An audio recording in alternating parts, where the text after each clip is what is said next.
Dear students, Assalamu alaikum. Today we are going to start chapter number 2, that is Fundamentals of Operating System. In this video tutorial, we will study objectives of operating system and functions of operating system. Before starting the topic, I would like to guide you towards the textbook page 36 and 38 that consist of these two topics which we are going to cover in this video tutorial. The main purpose of this video tutorial is to build up the concept of operating system, its objectives and its function. Next we have the concept of operating system.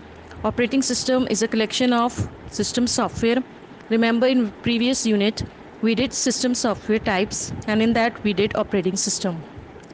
We have so many devices around us that work on the operating system. Basically, operating system provides the functionality to all the devices: smartphone, laptops, desktop computer, tablet and mobile phones. Let's now have a throwback to what we learned about the operating system in unit 1.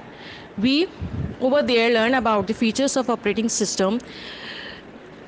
That was simply that the operating system loads program into memory and executes them.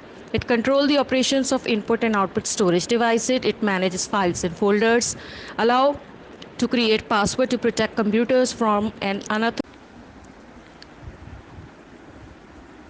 process management or processor management is basically a multi-programming environment. The operating system decides which process gets the processor when and for how much time. This function is called process scheduling. An operating system does the following activities for processor management. Operating system keeps tracks of processor and status of process. Operating system allocates the processor CPU to a process. It deallocates processor when a process is no longer required. In computer system, multiple processes are executing concurrently or waiting for their turn to be executed. A process in execution needs resources like processing resources, memory, and I/O resources. The operating system allocates resources to the process, enable process to share and exchange information, and protect the resources of each process from each processes. Next, we have the function of memory management, which refers to as of primary or main memory. Main memory is a large area of words or bytes where each word or byte is being stored and it has its own address. Main memory provides fast storage that can be accessed directly by a computer. For a program to be executed, it must be in a main memory. Operating system does the activities of keeping track of primary memory. In multi-programming, operating system decides which process will get memory when and how much. Memory allocation: when a process requests it to do so. Deallocates the memory when the process no longer needs it or has been terminated. Memory management: a process of allocating memory space for user. When program runs by the user, the computer system allocates portion of free memory to programs. When a program is closed, operating system will free the memory portion used by that program for reuse. The operating system automatically loads user program in available memory space and execute them. The next function is that input and output management, also known as I/O management. This process of controlling the operation of all the input and output devices that are connected to the computer. User communicates with computer through various devices that are keyboard, mouse, monitor, printer.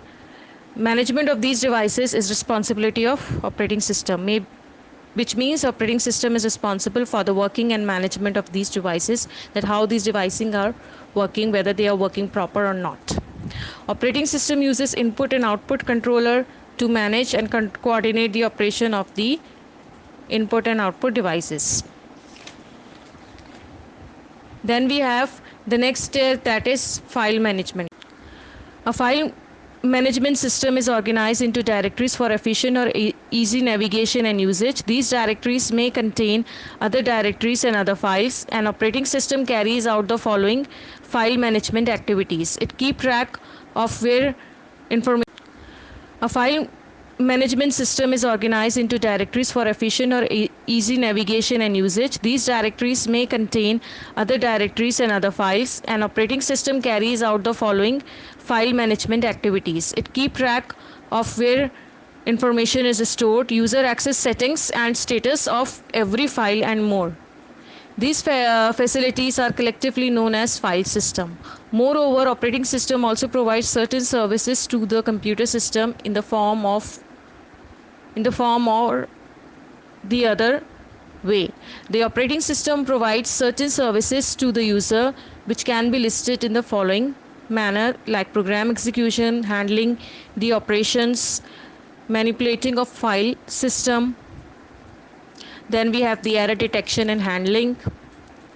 Then we have resource allocation, accounting, information and resource protection. All these are under the file management function of the operating system. Operating system basically allow computer resources such as CPU, memory and input-output devices and internet to be used in an efficient manner. So that is why the operating system can be viewed as a resource manager. Then at last we have user management.